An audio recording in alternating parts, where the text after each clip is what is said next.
Welcome, class 10th, Mathematics, Linear Equation to Variable, lecture 15. This is the last lecture of Linear Equation to Variable, Miscellaneous Problems. तो ये problems आपके लिए नहीं होगी, पीछे वाले सबसे रिलेटेड होंगी, ठीक है। तो ये पहला क्वेश्चन है, इसको देखते हैं। इसका कोई मेथड नहीं है, मेथड आपने खुद बनाना है, ठीक है।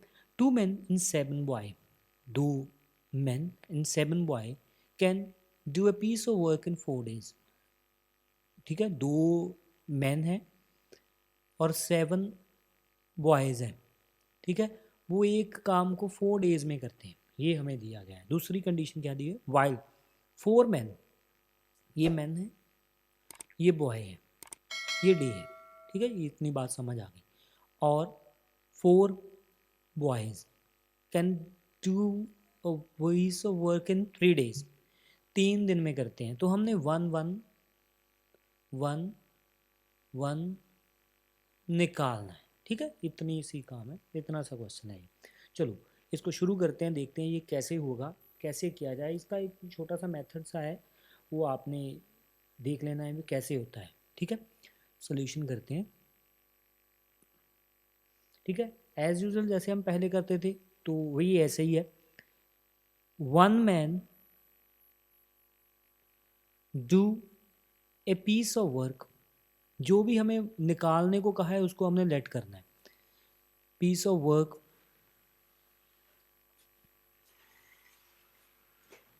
Is equal to x days,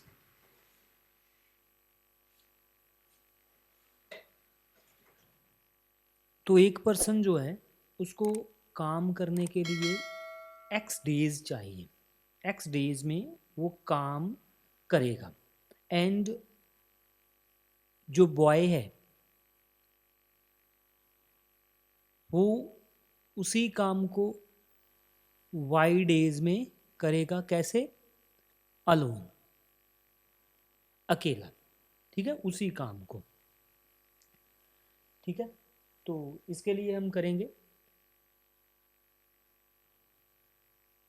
x days में काम करता है, x मीन्स 2 दिन 3 दिन। अगर सपोज 2 दिन में करेगा काम, तो फिर एक दिन में तो उसका हाफ ही करेगा ना काम, 3 दिन में करोगे अगर सेम काम करता है तो, ठीक है। ये नहीं है, आपकी तरह नहीं है कि एक दिन में जाके सारा लास्ट में काम कर लिया, वो रेगुलर काम करता है। तो इसका मतलब अगर 15 डेज में करेगा तो एक दिन में उसका 15th पार्ट करेगा। अगर 2 दिन में करेगा तो हाफ करेगा, 4 दिन में करेगा तो 1/4 करेगा। ये बात आपको मेरे ख्याल से समझ आ गई होगी कि अगर किसी काम को करने के लिए आप 30 डेज लेते हैं, तो इसका मतलब है कि उस काम को आपने 30 पार्ट्स में डिवाइड किया है। एक एक पार्ट रोज करते जाते हो, 30 डेज में हो जाएगा। अब वो मैन जो है, जो एक पर्सन है, एक मैन है, x डेज में करता है, तो 1 डे में कितना काम करेगा, 1 डे। ये इसकी पर्टिकुलर ऐसे ही रहेगा ये, ठीक है। ये इसकी एक फॉर्मेट है, जैसे आपने इसी फॉर्मेट में सारे सम हो जाएंगे, इसी यही फॉर्मेट रहेगा, ठीक है। इस फॉर्मेट को सीख लेना है आपने। In 1 day man do a piece of work is equal to 1/x unit. तो जितना भी काम है उसका 1/x यूनिट वो एक दिन में कर देगा, 1/x। तो सेम ही 1 डे में बॉय वो 1/y यूनिट करेगा। उसका काम वो मेरे ख्याल से y या तो ज़्यादा होगा या कम होगा, पता नहीं कितना है, मगर वो भी 1/y यूनिट काम एक दिन में कर देगा, ठीक है जी। एक दिन का हमने निकाल लिया। अब हमारी क्वेश्चन जो क्वेश्चन कहता है अकॉर्डिंग टू क्वेश्चन, अब क्वेश्चन पे चलेंगे। 1 डे का हमने निकाल लिया, अब क्या कहता है वो, अब उन्होंने बताया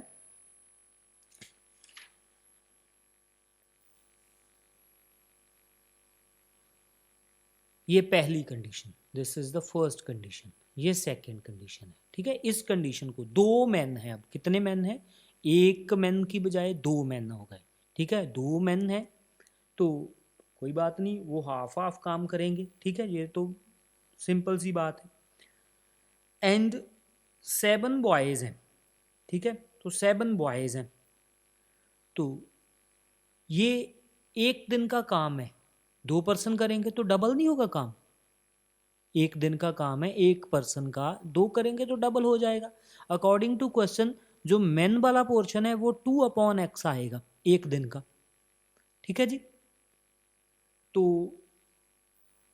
और बॉयज वाला पोर्शन कितना है, 7 बॉयज हैं, एक बॉय 1/y काम करता है, तो 7 टाइम्स करेंगे, ये हो गया। अब ये बात हमारी समझ आ गई। अब डे वो लगाते हैं 4, 4 दिन तो नहीं भाई, ये एक दिन का काम है, तो एक दिन का काम है तो 4 दिन में करना है, तो 4 दिन में करना है तो एक दिन में कितना होगा 1/4। ये हमारी कंडीशन है। इसको फिर दोबारा देखते हैं, ये हमारे समझने वाली बात इतनी सी है। पहले ये हमने लिखा सारा काम, हर क्वेश्चन में ऐसे ही करना है। 1 man do a piece of work x days, जो भी हमें पूछा गया लास्ट में। बॉय वाला y डेज, ये x y आप चेंज भी कर सकते हो। 1 डे में ये तो पता नहीं कितने दिन में काम करते हैं, x डेज में, x डेज का पता नहीं हमें, 2 4 5 10 पता कितने कितने दिन है, एक दिन में निकालोगे तो 1/x 1/y। अब जितने भी ये पर्सन होंगे, ठीक है, ये मैन की जगह वुमेन भी दिया होता है, बॉय की जगह गर्ल भी दिया हो सकता है, डे की जगह पे तो डे ही दिया होगा, वो आर हो सकते हैं, अगर आर में होगा तो यहाँ पे आर मान लेने थे, ठीक है, एक्स डेज की जगह पे आर्स हो जाते, ये तो कोई बात नहीं है, तो टाइम है ना। तो ये हमने ऐसे ही सारी कंडीशन, मेरे ख्याल से आपको समझ आ गई होगी, इसको नंबर 1 ले लेना है। सिमिलरली दूसरी कंडीशन तो आप बना सकोगे, अब 4/x हो जाएगी प्लस 4/y हो जाएगी, 1/3 हो जाएगी। ये तो बड़ी सिंपल है, इसको बताने की मेरे ख्याल से आपको ज़रूरत नहीं है। अब यहाँ से हमने देख के इसको बना लिया, ये दोनों कंडीशंस हमारे पास रेडी हो गई। ठीक है जी। तो अब 1/x को एज यूजल, अगर x डिनोमिनेटर में आता है, आपको पता है कि लेट करते हो आप 1/x is equal to u and 1/y is equal to v, ये आपको पहले से ही आता है। ये आएगा 2u 7v 1/4, ये बनेगा 4u 4v 1/3। तो इसको बेटे 2 से मल्टीप्लाई करेंगे तो ये 4 हो जाएगा ना, तो 4u 7 to the 14 v and 1/2। ठीक है, जिस 2 से मल्टीप्लाई करने को थ्रू सारे को करना है ऐसे। तो ये दो इक्वेशंस हमारे पास रेडी हो गई, इनको हमने सॉल्व करना है, तो माइनस करेंगे, सब्ट्रैक्ट करेंगे, तो ये हो गया सब्ट्रैक्शन में, सब्ट्रैक्ट यहाँ पे लिख दिया मैंने, ये हो गया, ये हो गया। अब ये माइनस का कितना बना 10v। ठीक है, अब ये आएगा 1/3 माइनस 1/2। ठीक है जी, ये आप कैलकुलेशन ही है, बड़ी आसान सी कैलकुलेशन है। v की वैल्यू निकालेंगे, v की वैल्यू निकल जाए तो u की भी निकल आएगी, फिर एक्स वाई हमारे पास रेडी पड़े। तो ये हमारे पास आ गया 3 2 6, 3 माइनस 2। ठीक है, तो ये हमारे पास इसकी इक्वेशन आई। नहीं, 2 माइनस 3 में गलत मत लिखना, ये देखिए, तो -10v इज इक्वल टू -1/6। तो v की वैल्यू हमारे पास आ गई, माइनस के साथ बेटे माइनस कैंसिल होगी, तो 1/6 मल्टीप्लाई 10, 2 3 6 2 5 10, दैट इज 5/3। ठीक है जी, ये v की वैल्यू है। v क्या है, ये कहाँ गया v, ढूंढो ढूंढो, v कहाँ है, लेट किया था, ये बना, मिल गया, शुक्र है। तो ये है हमारा v। तो v क्या है, y का रेसिप्रोकल। अब हम एज यूजल रेसिप्रोकल तो लेते ही हैं, तो इसका भी रेसिप्रोकल ले लेते हैं। रेसिप्रोकल, टेक रेसिप्रोकल, रेसिप्रोकल लेंगे तो क्या आएगा, 1/v is equal to 3/5 and y is equal to 3/5। और y क्या था क्या नहीं है, ये हम बाद में देखेंगे कि y क्या है। ये क्या किया हमने,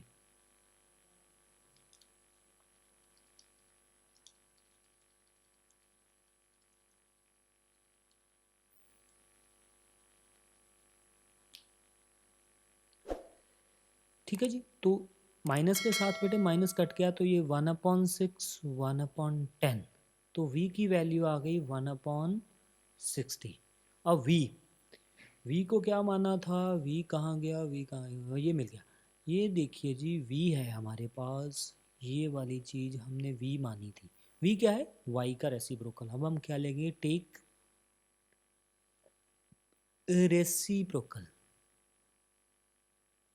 ठीक है, तो ये क्या आएगा, 1/v is equal to 60 and 1/v क्या है, y। ठीक है, v is equal to 1/y and 1/v is equal to y, दोनों को रेसिप्रोकल ले लो तो y की वैल्यू आ जाएगी। y कितना आ गया हमारे पास 60। अब y क्या है क्या नहीं है वो हम बाद में देख लेंगे, क्योंकि शुरू में हमने जो लेट किया था वही है y।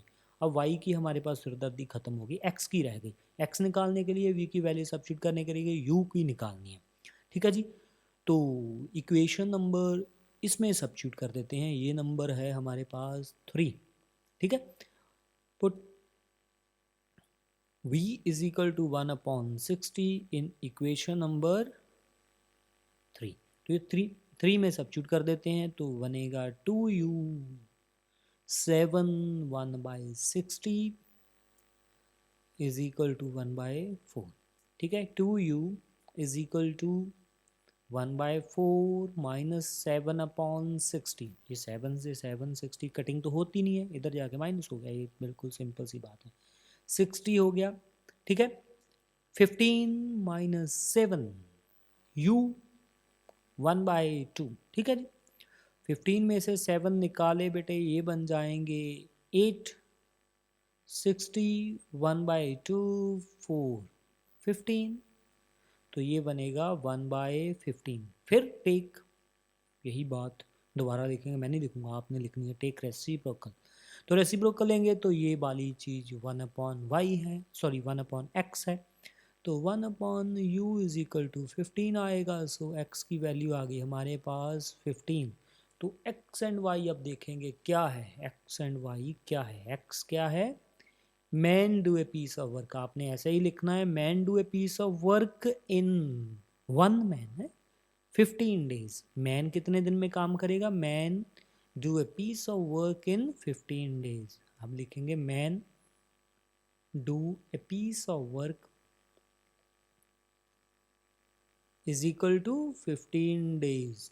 कितने मैन, 1 मैन एंड 1 बॉय, कितने दिन, 60 डेज। ठीक है, तो जो बॉय है वो थोड़ा स्लो काम करता है भाई, 60 डे में वही काम करेगा जो मैन 15 डेज में कर लेगा। ठीक है, तो बॉयज़ को मैं ये हदायत करता हूँ थोड़ा फास्ट कीजिए काम। चलो एनी हाउ, ये क्वेश्चन था। तो students of a class are made to stand in a row. ठीक है, जैसे असेंबली में आप खड़े होते हो, if 4 students are extra in a row, 4 students extra हैं, तो there would be 2 rows less.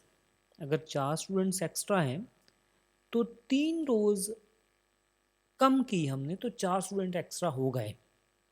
ठीक है, पता नहीं कैसे हमने अरेंज किया, 3 रोज हमने लेस कर दी, जितनी भी रोज हमारी बनती है हमने 3 रोज लेस की और उसको कहा कि डिवाइड हो जाओ बाकी रोज में, जो भी है सभी रोज में डिवाइड होगा और 4 स्टूडेंट्स हमारे पास बच गए। ये हमारा इसका मतलब है। If 4 students are less in a row, अगर 4 स्टूडेंट्स कम रह जाते हैं, अगर हमने ऐसे कुछ अरेंज किया, हमने कहा 4 2 रोज की बजाय हमने 2 रोज की बजाय हमने 4 मोर रोज, हमने 4 रोज बढ़ा दी। अब हमने 4 रोज एक्स्ट्रा कर दी। ठीक है, हमने कहा कि चलो कोई ऐसे नहीं हम अरेंज करेंगे, एक्स्ट्रा कर दें, पीछे से हमने निकाल के 4 रोज बना दी। तो फिर क्या हुआ कि एक रो में 4 बच्चे कम हो गए। ठीक है, find the number of children, ऐसी कुछ अरेंजमेंट हमारे पास बनेगी तो उसके हमने नंबर ऑफ चिल्ड्रंस जो है वो निकालने, नंबर ऑफ स्टूडेंट्स हमने निकालने हैं। ठीक है जी, तो सॉल्यूशन लिखते हैं इसका। स्टेटमेंट मेरे ख्याल से आपको समझ आ गई होगी, नहीं आई तो कोई बात नहीं, क्वेश्चन करते हो समझ आ जाएगी सारी। Let the number of students और चिल्ड्रन, ठीक है, इन a row is equal to x. अब मैं बनाता हूँ आपको, ये देखिए 1 2 3 4, पता नहीं कितने हैं, मैंने मेरे नहीं पता, ऐसे ऐसे रो लगती है, दिस इज द रो। और इधर को भी होते हैं, अब सुबह असेंबली में खड़े होते हैं, आपको पता है इस बात का, इधर भी होते हैं और पीछे को भी ऐसे ऐसे ऐसे बनेंगे। हमने क्या किया, पहली अरेंजमेंट में क्या किया, तो दो रोज़, ये वाली दो रोज़ जो हैं, ए वाली रोज़ दोनों मैंने उठा दी यहाँ से। मैंने कहा आप उठ जाइए भाई, आपका यहाँ पे कोई काम नहीं है, आप उठ जाओ। तो ये वाले बच्चे जितने भी होंगे मैंने यहाँ पे यहाँ पे यहाँ पे यहाँ पे यहाँ पे ऐसे लगा दिए, पीछे पीछे ऐसे, ठीक है। इसके इनके पीछे जो जितनी भी रोज़ बची अब उनके पीछे लगा दिया, तो चार बच्चे जो हैं वो एक्स्ट्रा बच गए। अब चार बच्चे यहाँ पे मैंने, एक दो तीन चार, ये हुआ चार बच्चे एक्स्ट्रा, ठीक है। अगर मैं ये नहीं चाहता, मैंने कहा नहीं ऐसे नहीं, बात नहीं बनेगी। अब मैंने यहाँ से, ये वाले बच्चे हैं ना, ये इतने थे ना, तो मैंने यहाँ से पता नहीं कितने उठाई रोज़, मुझे नहीं पता अब कितने मैंने उठा लिए बच्चे। तो यहाँ पे मैंने ऐसे लगा दिए, एक्स्ट्रा बना दिए। तो एक्स्ट्रा बनाते हुए क्या हुआ कि ऐसे बनते, और क्या हुआ, चार बच्चे कम रह गए। अब इसमें 1 2 3 4 ये वाले चार बच्चे नहीं आए, ये वाली रो में इतने ही बच्चे, पता नहीं कितने हो गए, ये बच्चे बचे। ऐसी हमारे पास कंडीशन है। तो हमने क्या किया, स्टूडेंट्स निकालने दो, तो एक नंबर ऑफ रोज एक्स है और ऑफ रोज कितनी है, वाई। ये नंबर ऑफ स्टूडेंट्स है, ये नंबर ऑफ रोज है, और टोटल स्टूडेंट्स अब कितने आएंगे, टोटल स्टूडेंट्स कितने आएंगे भाई, एक्स इंटू वाई, यही आएंगे ना। आपको मैथमेटिक्स का फॉर्मूला आता है, अगर ऐसे बच्चे खड़े हों 1 2 3 4 5 6, आप काउंट कर लोगे, मगर एक्चुअल में मेथड क्या है, ये 2 और ये 3, 2 3 इज द 6। अगर पीछे पीछे खड़े हैं ऐसे बिल्कुल सिमेट्री के साथ, जैसे आप मॉर्निंग असेंबली में खड़े होते हो वैसे, तो फिर काउंट करने कोई मुश्किल बात नहीं है, रोज़ को कॉलम से मल्टीप्लाई करेंगे तो काम बन जाएगा। तो ये तो नंबर ऑफ स्टूडेंट्स हमने निकाल दिए, टोटल स्टूडेंट्स और नंबर स्टूडेंट्स हमारे पास आ गए। अब हम अकॉर्डिंग टू क्वेश्चन और condition, according to question condition number 1, पहली कंडीशन लगाएंगे। पहली कंडीशन क्या है, 4 स्टूडेंट्स आर एक्स्ट्रा। कितने एक्स्ट्रा, 4 एक्स्ट्रा भाई, भगा दो एक्स्ट्रा, हमें क्या जाता है, x+4 हो गए, ठीक है।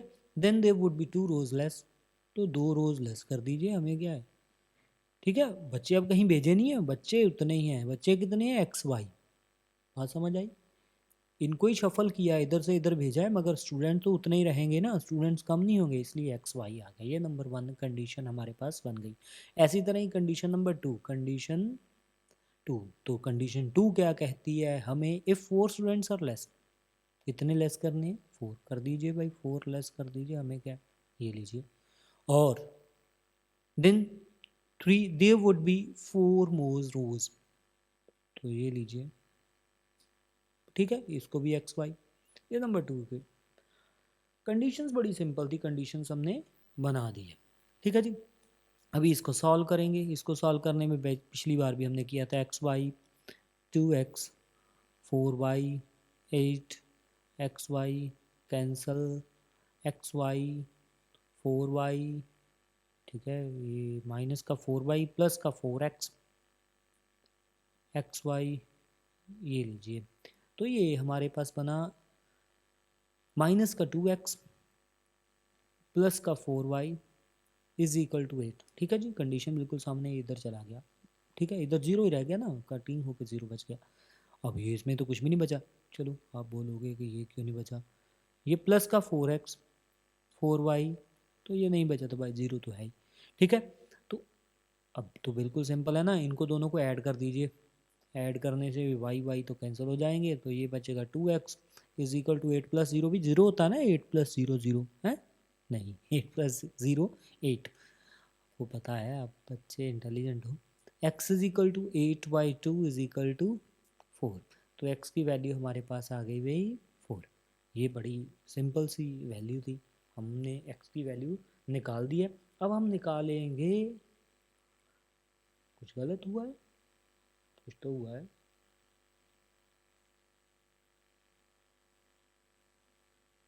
क्यों नहीं हुआ भाई, सब कुछ हुआ है, गलत ही तो करते आए हम।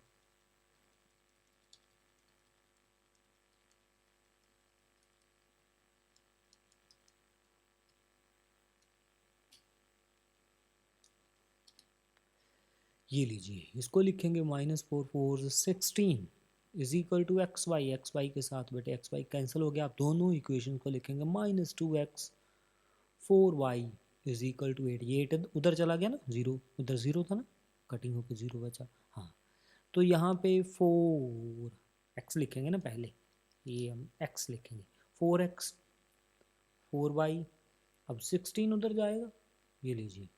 तो ये तो सिंपल सी बात है, ऐड होगा तो कटिंग कट जाएंगे, अगर माइनस करेंगे तो फिर सब्ट्रैक्शन में नहीं कटेंगे, ये लीजिए। तो ये आ गया 2x, तो 16 प्लस 8, तो कितने बच गए 24, तो x की वैल्यू हमारे पास आई 12। ठीक है जी, की बात 12 होगी ना, हाँ या हो गई। तो अभी इसकी वैल्यू हम किसी भी इक्वेशन में सब्स्टिट्यूट कर देंगे तो y की वैल्यू निकालेंगे। ठीक है, ये दोनों इक्वेशन हमने ऊपर लिखी हुई है, ये नंबर 1 इक्वेशन है, ये नंबर 2 इक्वेशन है, आपको जिसमें भी अच्छा लगता है आप सब्स्टिट्यूट कर दें। मैं 1 में करने जा रहा हूँ x is equal to 12, put in number 1। ठीक है, ये ऐसे जैसे डब्बे से बनते हैं ना, ये मेरी मिस्टेक नहीं है, मैं सही लिखता हूँ, मगर ये टेक्निकल मिस्टेक है, ये तभी बनते हैं ऐसे। तो ये -2 12 4 y 8 24 4y 8 24 y कितना आएगा 8। ठीक है जी, तो y की वैल्यू हमारे पास आ गई 8। अब x क्या है, y क्या है, ये आप जानते हो मेरे से बेटर, ऊपर लिखा था। ठीक है, x क्या है, number of students in a row, and y क्या है, नंबर ऑफ रोज। हमने टोटल स्टूडेंट निकालने हैं, टोटल स्टूडेंट्स का हमारे पास फॉर्मूला था x into y. Total students क्या आएंगे, x मल्टीप्लाई वाई, तो x क्या है 12, तो y क्या है 8, 96। ठीक है जी, 96 बच्चे हैं टोटल, जिनको हमने ऐसे घुमा घुमा के रखा है। ठीक है, तो ये मेरे ख्याल से आपको समझ आ गया होगा। अब चलते हैं क्वेश्चन नंबर 3 पे। क्वेश्चन नंबर 3 है, the age of A and B differ by 2 year. तो ए एंड बी, बी है। ठीक है, age of A and B is differ by 2 year. Let कर लिया हमने, लेट द एज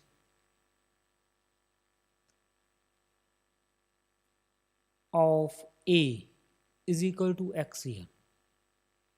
तो बी की क्या होगी x+2, जहाँ x -2 ईयर। ऐसे ही होगा ना, डिफरेंस उनका 2 साल का है, एक हो सकता है छोटा है, मैं बड़ा कर दिया, या आप छोटा भी कर सकते हो, मुझे कोई इतराज नहीं है, एक बड़ा होगा एक छोटा होगा, ऐसे ही है।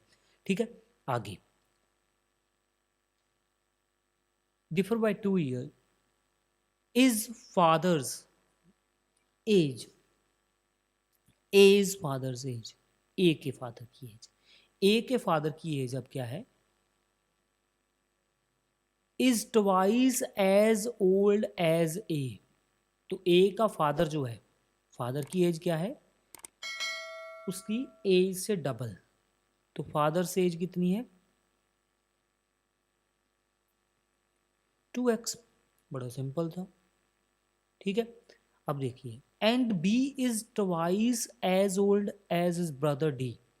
तो बी जो है ये ट्वाइस है, डी की एज कितनी है, डी इज एज, डी क्या है इसका ब्रदर, तो बी डबल है, डी मीन्स छोटा है, इसका मतलब कि x+2/2 ईयर है डी की एज, वो छोटा है ना, इससे हाफ है। The ages of C and D. ठीक है, सी कौन है, फादर, सी कौन है, फादर। ठीक है, C is twice as old age, ठीक है, फादर्स जो उसको सी बोला हमने, तो सी एंड डी का डिफरेंस कितना है 50। ठीक है, तो सी एंड डी जो दोनों का डिफरेंस हम लेंगे वो हमारे पास 50 आएगा। ठीक है, तो इसका मतलब आएगा 2x minus x+2/2 is equal to 50, ये अकॉर्डिंग टू क्वेश्चन आएगा। ठीक है जी, तो इसको हम सॉल्व कर लेंगे तो हमारी बात बन जाएगी, ये 4x minus x minus 2 is equal to, ये 2 बेटे यहाँ पे एलसीएम आना था, ये एलसीएम इधर ले गया मैं एक। ठीक है, तो ये आप समझ गए होंगे मेरे ख्याल से कैसे गया। ये 102 आया, तो x की वैल्यू आई 102/3, 3 इज 9, 3 4 12। ठीक है, ये हमारे पास आ गई x की वैल्यू 34। 34 ईयर। ठीक है, एक्स की वैल्यू हमारे पास आई 34 ईयर।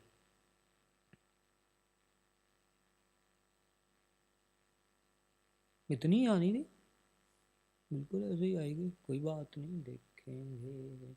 ठीक है, तो इसको पुट कर दीजिए आप कहीं पे भी, जहाँ पे भी आपके पास इक्वेशन बनती नहीं है। इक्वेशन अभी अभी तो सिर्फ और सिर्फ ए की वे आई है, तो हमने क्या निकालना है, बी की भी निकालनी है। बी क्या है, उससे दो ज़्यादा, B's age is equal to 34 plus 2 is equal to 36 years. तो ये मैंने फिर दोबारा, मेरे से गुस्ताखी माफ़, ये मैंने linear equation in two variable की जगह पे वन वेरिएबल कर दिया है। ठीक है, तो आप चाहो तो इसको टू वेरिएबल कर सकते हो, ये आपके ऊपर डिपेंड करेगा। कोई एग्जाम में नहीं आएगा कि ये टू वेरिएबल करना है या वन वेरिएबल करना है। आप चाहे इसे चार वेरिएबल से कीजिए, वो आपने ही निकालने, जितने वेरिएबल बनाओगे आप निकालते जाओगे। ठीक है, उलझने मत बढ़ाना, आसान करना, ये आसान हो गया। हमारा काम है ए एंड बी की एज निकालनी, जो हमने निकाल दी है। तो आंसर भी इतना ही है, 34 36। ठीक है, मेरे पास आंसर तो होते हैं, आंसर मैंने देख लिया, ये इतना ही है। तो पैटर्न मेरा ऐसा ही होता है। ठीक है, तो ये मेरे ख्याल से आपको समझ आ गया होगा, इतना आसान था ये है हमारा क्वेश्चन। अब सोल्यूशन करते हैं। क्वेश्चन नंबर 4 है, मैन सोल्ड टीवी 5% लॉस। एक पर्सन ने एक टीवी 5% लॉस पे बेच दिया। म्यूजिक सिस्टम 15% गेन पे बेचा, तो कितने का, 14,500 रुपये का। If he sold them together, अगर उसने दोनों ही 15,000 रुपये के खरीदे हैं, बेचे कितने हैं, 14,500। ठीक है, if he sold them together, नहीं, अगर वो इसको 15,000 पे बेच देता तो वो 5% उसको टीवी पे गेन होता और 10% गेन होता म्यूजिक सिस्टम पे। तो उसकी कॉस्ट आप पता करनी है। ये आपने एस पी सी पी ये सब कुछ 8th एंड 9th स्टैंडर्ड में किया है। अब हम इसको सिर्फ और सिर्फ देखेंगे कि आपको कितना रिवाइज है। तो बात ये है कि जो भी हमें फाइंड करना है उसको हम ऑब्वियसली लेट करते हैं। Let the cost price CP of TV is equal to X rupees and music system Y rupees. ठीक है, ये दोनों का हमारे पास CP आ गया। अब SP क्या होता है, CP क्या होता है, ये आपको पता है। सेलिंग प्राइस क्या होता है बेटे, अगर वो कोई पर्सन गेन कर रहा है तो उसका फॉर्मूला होता है गेन अपॉन 100, ठीक है, इनटू CP। ये वाला हमारे पास फार्मूला है। फार्मूला है, अगर आप फार्मूले को एनालाइज करना चाहते हो तो आपने 8th 9th में किया था, वहाँ पे मैं इसको डिटेल में बताता हूँ ये कैसे होता है। ठीक है, अगर 9th क्लास में लेक्चर जाके देखोगे तो पता चलेगा कि ये कैसे होता है। अभी हम सीधा डायरेक्टली फार्मूला अप्लाई करेंगे, कुछ नहीं इसमें हेर फेर कुछ नहीं। अगर ये लॉस हो गया तो लॉस में SP क्या होता है, SP is equal to 100 minus loss percentage upon 100 into CP। तो ये सेम फार्मूला है गेन का ये, तो लॉस का ये। तो अब अकेले अकेले के ऊपर, तो TB सेट पे उसको 5% लॉस हो गया, ये पर लॉस पर लगेगा। तो ये क्या आएगा, 100 माइनस 5 अपॉन 100 मल्टीप्लाई CP हमने माना है जी TV में X है, लगा दिया। और ये तो लॉस हो गया, अब म्यूजिक पे तो गेन हुआ है, दोनों का टुगेदर है ना, टुगेदर के लिए ऐड करेंगे 100 प्लस 15 अपॉन 100 मल्टीप्लाई वाई। तो ये हो गया गेन, और ये दोनों उसने बेच दिए इतने रुपीज़ के। ठीक है, तो बड़ा सिंपल सी बात है। अगर वो 15,000 के बेच देता तो दोनों पे गेन था, तो दोनों पे गेन लगा दीजिए 5% एंड 10%। तो 5% पे ये आएगा 100 प्लस 5, 100 एक्स। तो ये कितना आएगा, 100 plus 10, 100 y is equal to ये। ठीक है, बड़ा सिंपल था ये काम। तो अभी सिंपल सी ये बात हो गई, तो ये आपको मेरे ख्याल से हो जाएगा। कोई इसमें मुश्किल नहीं है। पहले वाले में आएगा 95, 100x, यहाँ पे आएगा 115, 100y, 14500। क्वेश्चन थोड़ी लेंथी है, बाकी कुछ नहीं है। 105, 100, 1110, 100। ठीक है, ये इक्वेशन हमारे पास बनेगी। इसको आप चाहो तो थोड़ी कटिंग वगैरह करके इसको सॉल्व कर सकते हो, सिंप्लीफाई कर सकते हो। ठीक है, ये मैंने अब लगाया यहाँ पे, बहुत लेंथी हो जाएगा इसलिए मैंने यहाँ पे लगाया क्वेश्चन पे। तो ये आपके पास मैं बता रहा हूँ, टीवी की कॉस्ट है 8000 रुपीज़ और म्यूज़िक सिस्टम की है 6000। ये आपने निकालना है, ये आपके ऊपर। मैंने इसको कैसे सिंप्लीफाई करोगे ये आपके ऊपर सब कुछ है। अगर 100 चाहो तो इधर ले जा सकते हो, 95, 115 आप चाहे जैसे भी चाहो सॉल्व करो, मुझे इस पर कोई आपत्ति नहीं, कोई परेशानी नहीं है। आपने सॉल्व करना है, ये आप कीजिए।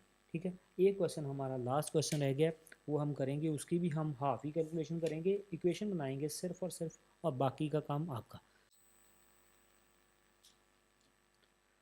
तो देखिए ये हमारे पास क्वेश्चन है, the sum of the total of the present age of Parveen and his son Naman is 55 year. ठीक है, तो लास्ट में हम देखते हैं फाइंड द प्रेजेंट एज, जो भी है उसको हम लेट कर लेंगे solution. Let the present age of Parveen is equal to X, Niman is equal to Y. ठीक है जी, the sum of the present age, इन दोनों का सम करें according to question. X plus Y is equal to 55, ये पहली बात हुई। ठीक है, बड़ा सिंपल काम है, X plus Y is equal to 55। दूसरी condition, if Parveen was live till Niman's age is equal to his present age. ठीक है, Parveen was live till Niman's age, कब तक? जब, अब एक्स तक, एक्स के बाद उसने डेथ भी होनी ना उसकी, तो कहाँ तक? जब, अब परवीन की एज जितनी है, अब सपोज मान लीजिए कि 70 साल है, तो जब तक वाई की एज 70 ईयर नहीं हो जाती तब तक ये जीवित रहेगा। ठीक है, इसके पता नहीं कितना आगे, कितनी एज में डिफरेंस कितना है इनका। ठीक है, तो 55 का डिफरेंस है इन दोनों में। ठीक है, दोनों का सम 55 है ना, तो डिफरेंस भी ऑब्वियसली 55 का होगा। ठीक है, दोनों का सम, सॉरी दोनों का सम 55 है। अब पता नहीं किसकी एज कितनी है, 70 मैंने ऐसे ही मान लिया। सपोज ये 30 है तो ये 25 है। ठीक है, एज इतना डिफरेंस नहीं होता। अब क्या करें, 40 लीजिए, ये 15 लीजिए। ठीक है, ये हमारे पास मान लिया, एक मिनट सपोज किया हमने 40 एंड 15, तो ये हमारे पास है। अब ये जब तक 40 पे नहीं जाएगा, ये 40 पे कब जाएगा? जब इसकी वैल्यू 35, 25 ऐड होंगे इसमें, तो इसमें भी होंगे, तो इसका मतलब ये 65 पे जाएगा। इन दोनों का सम अब दिया है 93। अब ये गलत है, रॉन्ग है, ये कंडीशन रॉन्ग है। कंडीशन बनानी है अब हमने, ये बात है हमारे पास, कंडीशन बनानी है। कब तक ये जाएगा? जब तक ये वाई एक्स ना हो जाए। कब तक ये जाएगा? जब तक वाई एक्स ना हो जाए। अब वाई में कितना ऐड करेंगे वो एक्स हो जाएगा। ठीक है, अब कंडीशन क्या है? Parveen was live till Niman's age is equal to his present age, the total age will be 93। अब टोटल एज उनकी 93 होगी। परवीन से एज, अब परवीन पहले परवीन की देखते हैं। परवीन से एज कितनी हो जाएगी? जितनी एक्स उसकी अब है, और y ने कहाँ तक जाना है? x तक। y ने कहाँ तक जाना है? x तक। तो क्या है? x minus y. ठीक है, ये कितना बनेगा? 2x minus Y. ये हमारी एक कंडीशन होगी। अब निमन की एज वो कितनी होगी? निमन की एज है y, उसने भी बढ़ना है। अब कितनी बढ़ेगी? x minus y. जितना इनका डिफरेंस है उतनी ही बढ़ेगी ना। इसकी एज कितनी बढ़ेगी? कितनी? 40 माइनस 15 25, मैंने 25 भी बढ़ाई ना, इसको भी 25 बढ़ना है, इसको भी 25 है, दोनों को x माइनस वाई ही बढ़ना है, आगे दोनों को सेम जाना है। तो ये कितनी आएगी, x minus 0, y minus y 0, ठीक है, मीन्स x रह गई। तो ये तो कंडीशन ही थी कि y ने कहाँ तक जाना है, x तक जाना है। ये हमारे पास कंडीशन बन गई। अब दोनों का सम कितना है, 93, ठीक है। तो क्या हो गया, 2x minus y plus x is equal to 93, ये बन गया 3x, ये कितना बन गया, 3x minus y is equal to 93। ये नंबर 2 इक्वेशन हुई। नंबर 1 हुई। तो 1 एंड 2 को अब सॉल्व करना है, तो x की वैल्यू आपने निकालनी है, जो मैंने बता देता हूँ 37, एंड y की वैल्यू है 18। तो ये आपने निकालना है, ये आपने सॉल्व करना है, ठीक है जी। तो इसके साथ हमारा ये पूरा का पूरा चैप्टर कंप्लीट हो गया। इसकी कुछ असाइनमेंट आपको दिएंगे, टेस्ट भी मिलेगा जो आपने सॉल्व करना है। तो इसके साथ ही ये चैप्टर हमारा फिनिश हुआ। कोई प्रॉब्लम हो आपको, आप मुझे बता सकते हैं, उसको समाधान, उसका सलूशन निकालने के लिए हम जो भी हो सके करेंगे, ठीक है। तो मेरे ख्याल से आपको ये सारा चैप्टर समझ आ गया होगा। ये क्वेश्चन कुछ लास्ट वाले मैंने किए हैं, ठीक है। अगर कुछ बच्चे ऐसे हैं जो बेसिक वाले हैं, उनको नहीं भी पता चले तो कोई बात नहीं, ये टिपिकल क्वेश्चन है, ठीक है। एग्ज़ाम में आने के चांसेस कम होते हैं, मगर फिर भी जो बच्चे बेसिक वाले नहीं हैं, जो स्टैंडर्ड वाले हैं, उनको आ भी सकते हैं। इसलिए मैंने ये स्टैंडर्ड वालों के लिए किया है। तो बेसिक वाले को परेशान मत हो, कोई बात नहीं। अगर आपको आ गए हैं तो दैट्स वेरी गुड, ठीक है। आपने लेक्चर अटेंड कर लिया है, आपको आ गया है कुछ, तो बहुत अच्छी बात है। अगर नहीं भी आया तो कोई इतनी परेशानी वाली बात फिर भी नहीं है, ठीक है। ओके बेटे, गुड लक, टेक केयर। आगे वाले चैप्टर में हम मिलेंगे। पहले इसकी रिवाइज करना है, इसको कंप्लीट करना है, फिर हम आगे वाले चैप्टर की तरफ जाना है। अगर कोई प्रॉब्लम है तो आपने उस लेक्चर को दोबारा दोबारा दोबारा अटेंड करना है, जो आपको आ जाए। आगे वाला चैप्टर हमारा क्वाड्रेटिक इक्वेशन है। तो आगे वाले चैप्टर में हम मिलेंगे। जब भी आपका ये सारा कंप्लीट हो जाएगा, आप मुझे उसके जितनी भी असाइनमेंट दी हैं वो उसको सेंड कर दोगे, तो हम आगे वाले लेक्चर में मिलते हैं। ओके बेटे, good luck, take care, bye.